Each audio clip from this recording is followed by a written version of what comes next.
we're gonna bring new wrestling to a new era.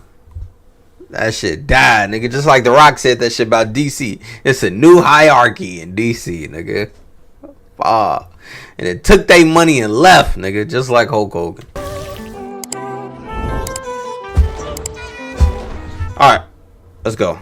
The greatest era in TNA history. So you're working backwards here. You get this catching on.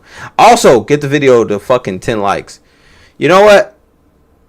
I gotta fix that fucking game, so just get it for 10 likes for the next game. Because I gotta fix that game.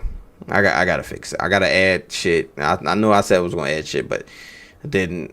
Busy, school, but get it to 10 likes for the next one.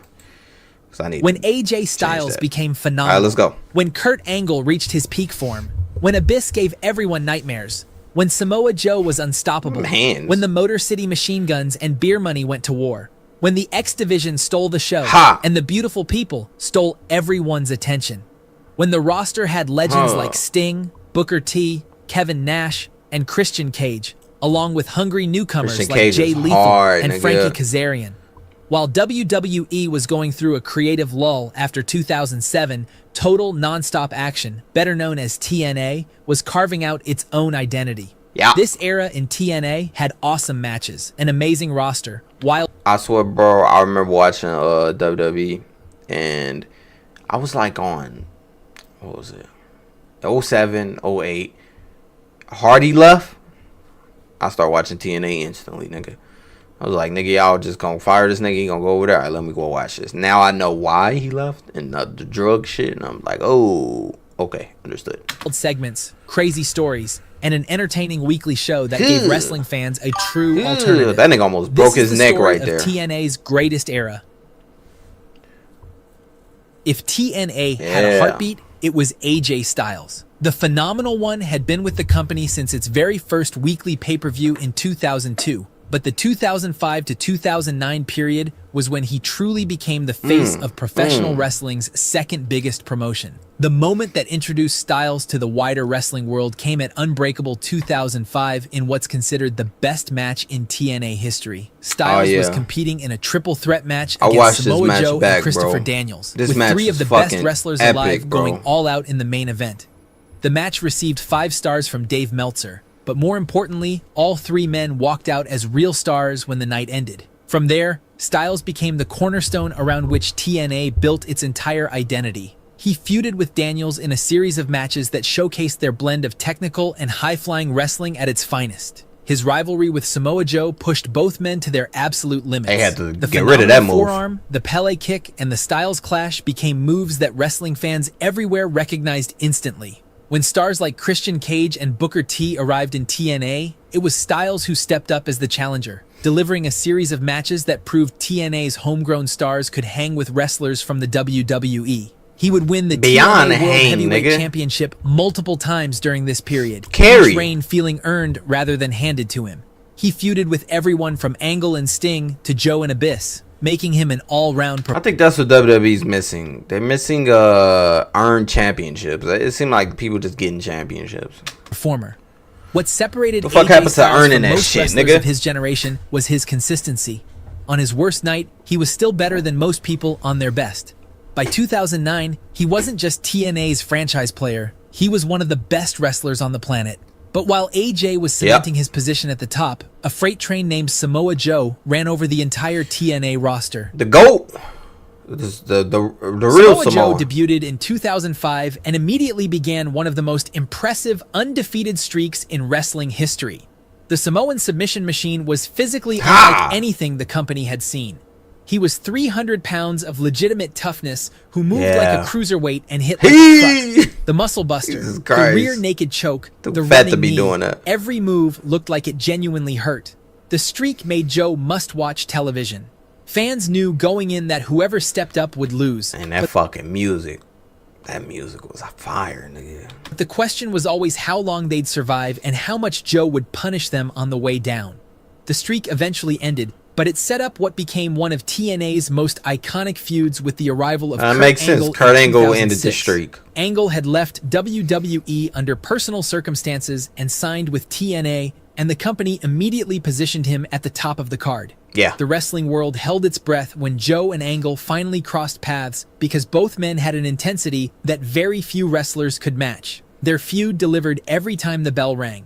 Joe and Angle wrestled each other across multiple pay-per-views in a series of matches that reminded everyone what professional wrestling is at its very best. I miss Kurt Angle versus Samoa Joe, so I want to go back and watch one of the matches. I'm going to actually go back and watch one of the matches.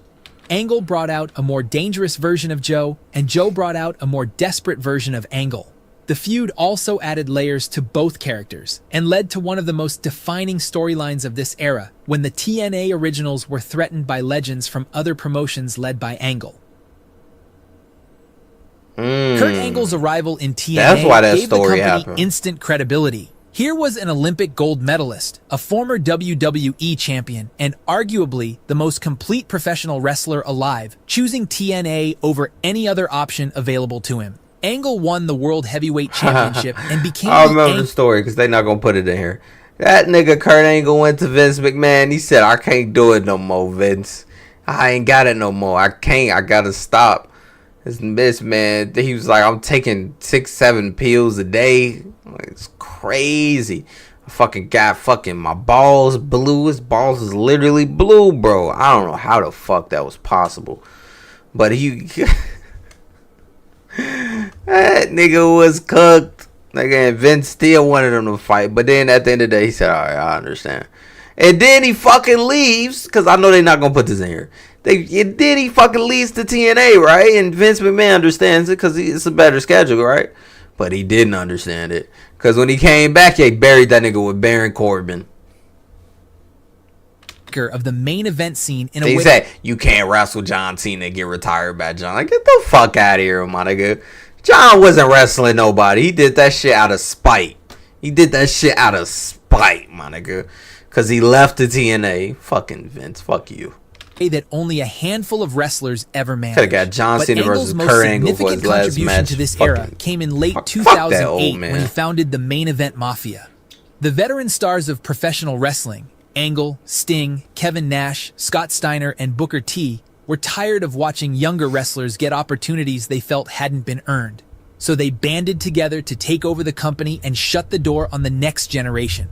Opposing them was the Front Line, made up of AJ Styles, Samoa Joe, Eric Young, and others representing the company's homegrown talent. The storyline was a generational war, and it gave TNA's roster clear direction and purpose for months. But while the Frontline and Main Event Mafia's war dominated the top of the card, a revolution was quietly brewing in the mid-card that was unlike anything else in pro wrestling. If one thing separated total non-stop action from every other wrestling company in the world during this era, it was the X Division. Built around the philosophy that it wasn't about weight limits, it was about no limits. The X Division captured everyone's attention while WWE's Cruiserweight division struggled to keep up. The division had been established before 2005, but this period represented its absolute peak. It was where the most athletically gifted wrestlers on the roster were given a platform to do things that simply weren't happening anywhere else in professional wrestling. The matches were fast-paced, physical, and unpredictable. Fans who had never watched TNA a day in their lives would stumble across an X Division match and immediately understand why this company had a loyal following. Yeah, that was me. I stumbled upon it and I was like, yo, these niggas are wrestling. I ain't know none of their names. Still don't know some of their fucking names, but the matches was crazy. Christopher Daniels was the division's spiritual anchor. Jay Lethal brought charisma and athleticism in Ric Flair. Woo! Woo! Like this, Rick. Woo! Like this, Rick. Woo! Nah, like this, Rick. Woo! Woo! You shut up. Stop trying to be like me. Woo! That shit was so funny. His Black Machismo character, a tribute to Randy Savage, gave him a personality to match his in-ring ability and made him one of the most entertaining performers on the entire roster. Lethal won the X Division Championship and defended it with a passion that made every match feel important. Sanjay Dutt, Petey Williams, and Austin Aries all contributed to a division that was deep with talent. Williams' Canadian Destroyer finisher became one of the most copied moves in independent wrestling worldwide. Williams came up with that. Destroyer and Austin Aries all contributed to a division that was deep with talent. Williams' Canadian Destroyer finisher became one of the most copied moves Wow, in independent I didn't know wrestling that. worldwide, a testament to how much exposure the X Division Wow. gave its performers. Samoa Joe's early run through the division before his main event push demonstrated just how versatile the X Division concept was. Chris Sabin and Alex Shelley, who would eventually become the Motor City Machine Guns, both cut their teeth in the X Division during this period. Sabin in particular was a multiple-time X Division champion who could have a great match with practically anyone on the roster. The Ultimate X match was the division's signature stipulation, a structure above the ring with two cables forming an X, with the championship... Yo, them what the Motor City Machine Guns they just showed, nigga? How far they came. Or fail. Hanging at the center. Wrestlers had to climb and traverse the cables to retrieve the title, and it was completely different from what casual wrestling fans were used to seeing on television. By 2009, some critics argued the X Division had been deprioritized in favor of the main event storylines surrounding the main event mafia. But even at less than full strength, the X Division remained TNA's most distinctive calling card and the clearest proof that the company was willing to do things WWE simply wouldn't. That was a crazy Proof spot. that the company was willing to do things What the fuck? Nah, he could have died, bro. WWE simply wouldn't. While the X Division got much of the attention, TNA's tag team division during this era was quietly one of the best in the world. The combination of established veterans, hungry young teams, and personal stories produced matches and moments that rivaled anything happening in tag wrestling anywhere in the world. Team 3D arrived and immediately brought credibility to the division. They was good Bubba in Ray and TNA. Devon were arguably one of the greatest tag teams of the Attitude Era, and they had nothing left to prove, yet they consistently delivered. More importantly, they took delivered younger in teams TNA. under their wing and helped elevate the entire division. Their feud with LAX in particular was a hard-hitting, emotionally charged program that gave the tag titles real weight. Homicide and Hernandez brought their own unique style to the division. Their street gang presentation was aggressive and different, and both men were I don't excellent remember wrestlers them. underneath the character work. Hernandez in particular was a physical freak, a man with the size of a powerhouse and the athleticism of someone half his weight. Damn, But that there was were a two good sale. teams that defined the tag division during this era. Yeah, One of them Beer was Money. Beer Money Incorporated. Yeah. Robert Roode and James Storm were built separately before being Them paired niggas was together, and their hilarious. chemistry was immediately obvious. Roode was polished and arrogant. Storm was a beer-drinking brawler with effortless charisma. Together, they were the complete package. Great in the ring, great on the microphone, and completely believable as the best tag team in professional wrestling.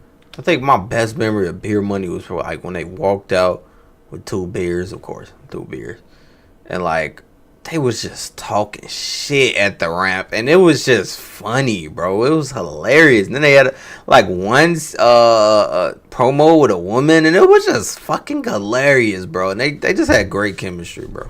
The Motor City Machine Guns completed the picture. Sabin and Shelley were the Yeah, X they was hot in Division's TNA. graduate program applied to tag wrestling. Fast, You would crisp, think they and would've perfectly coordinated. been the best Their tag matches team against ever. Beer Money are among the finest tag team matches ever produced. The combination of these teams gave TNA a tag division that told real stories and delivered consistently on pay-per-view, something that had been genuinely rare in wrestling since the Hardy Boys and Dudley's era in WWE years earlier. However, it wasn't just the X Division and the Tag Team Division. Years before there was a Divas Revolution, TNA had shown exactly how intense women's wrestling can be. In 2007, TNA launched the Knockouts Division, and within months, it had become the most talked about women's wrestling product in North America. At a time when WWE's divas were largely decorative, the Knockouts were wrestling physically competitive matches that stole the show. Gail Kim was the division's foundation. She had already proven herself in WWE before TNA gave her the platform she deserved, and she responded by delivering some of the best women's matches the American market had seen in years. She became the first ever Knockouts champion and set the standard for everything that followed. Awesome Kong was the division's wrecking ball. Standing nearly 6 feet tall and built like a monster, Kong was unlike any women's wrestler I was scared of her, bro, as a kid. She hit hard, moved aggressively, and looked like a threat to everyone she faced. Her feud with Gail Kim was the division's defining rivalry during this period. Two completely different styles colliding repeatedly in matches that always delivered. The Beautiful People, Angelina Love and Velvet Sky, brought the necessary antagonist energy. They were pretty, loud, and their commitment to being the most obnoxious act in the company made them genuinely effective heels. Bitches, ODB brought personality and toughness in equal measure. Roxy brought an intensity that connected with fans, and others like Madison Rayne, Tara, and Taylor Wilde brought their unique flavor to the roster. By 2009, it wasn't just the best women's division in North America, it was one of the best things about TNA. Okay, Mickie James joined later. I was about to say. Is built on its main events alone, and TNA's greatest period was as rich as it was because of the depth surrounding the top of the card. Abyss was TNA's homegrown monster, a masked force of destruction who had been with the company from nearly the beginning. During this era, he evolved beyond pure spectacle, developing genuine emotional beginning. During this era, was that a fucking one of them alert signs? That's funny. He evolved beyond pure spectacle. Why the fuck they got a cage there? What the fuck was happening? Developing genuine emotional depth through his complex relationship with manager and later nemesis James Mitchell. His hardcore matches were violent enough to feel dangerous, and his feuds with Sabu, Stevie Richards, and Christian Cage gave some of TNA's most shocking moments. Was in TNA. Christopher Daniels deserves mention again outside the X Division context, because his contribution to the company during this entire era was immeasurable. Whether feuding with AJ Styles, working the X Division, or adding credibility to any program that needed it, Daniels was the definition of a complete professional. Kazarian similarly served as a reliable... Okay, I want to talk about Christopher Daniels real quick. He was so big in TNA with wrestling. I feel like he peaked. What happened to him after this? Did he break a neck or something? Like, you would think his neck fucking broke after this. Like, what the fuck happened to him? He was on top of the fucking world. Daniels was the definition of a complete professional. Kazarian similarly served as a reliable, talented performer who could step into any role the company needed and deliver without complaint. Christian Cage's 2-year run from 2005 was one of the most underrated periods of his career. Cage, you gotta Freed mention from Christian WWE's Cage. Limitations, Christian was given the microphone time and creative freedom to show exactly how good he was. His NWA championship... Get the fuck out of here. He's an AEW, huh? He's an AEW rebel, huh? Well, people go to die. Reign gave the company mainstream credibility, and his promos during this period rank among the best ever produced. Matt Morgan arrived during this period as a physically imposing presence whose mic work and ring work both improved rapidly under TNA's guidance. Characters like Shark Boy and Curryman brought comic relief while elevating the X Division. Legends like Sting served as mentors for the young performers while carrying their own feuds. Damn, Sting was old back then. After the arrival of Immortal and Hulk Hogan, the company was supposed to reach the next level. Instead, it marked the beginning of the end of TNA's Hulk Hogan popped up. It's not gonna work for me, brother. That nigga say, he said, "This is get rid of this 6-sided ring stuff. I don't like none of this." And then what else did he say? We're gonna bring new wrestling to a new era. That shit died, nigga. Just like The Rock said that shit about DC. It's a new hierarchy in DC, nigga. And it took their money and left, nigga. Just like Hulk Hogan.